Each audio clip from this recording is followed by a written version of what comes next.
Acts 12.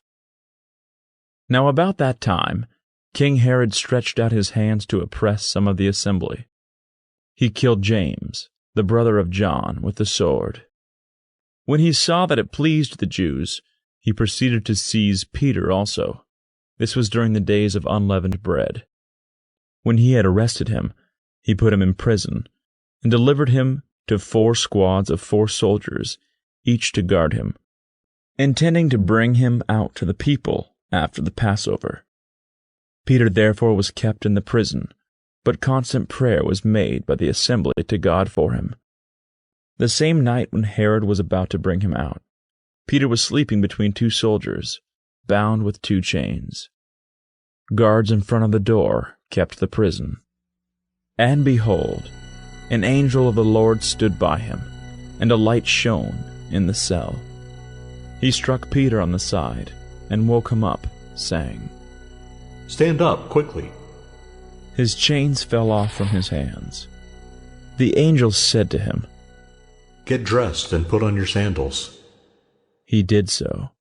He said to him, "Put on your cloak and follow me." And he went out and followed him. He didn't know that what was being done by the angel was real, but thought he saw a vision. When they were past the first and the second guard, they came to the iron gate that leads into the city, which opened to them by itself. They went out, and went down one street, and immediately the angel departed from him.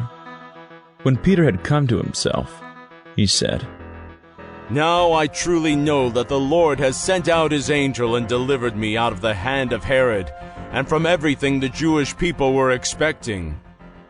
Thinking about that, he came to the house of Mary, the mother of John, who was called Mark, where many were gathered together and were praying. When Peter knocked at the door of the gate, a maid named Rhoda came to answer.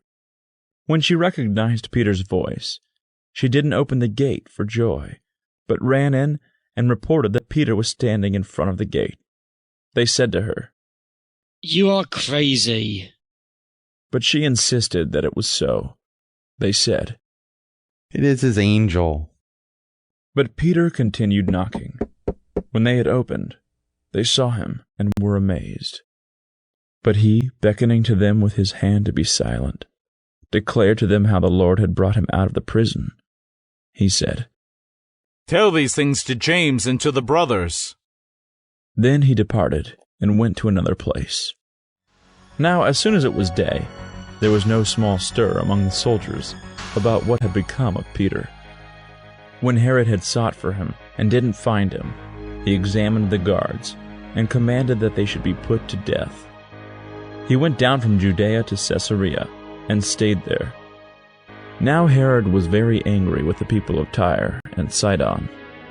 They came with one accord to him, and having made Blastus, the king's personal aide, their friend, they asked for peace, because their country depended on the king's country for food. On an appointed day, Herod dressed himself in royal clothing, sat on the throne, and gave a speech to them. The people shouted, "The voice of a god, and not of a man." Immediately, an angel of the Lord struck him, because he didn't give God the glory, and he was eaten by worms and died. But the word of God grew and multiplied. Barnabas and Saul returned to Jerusalem when they had fulfilled their service, also taking with them John, who was called Mark.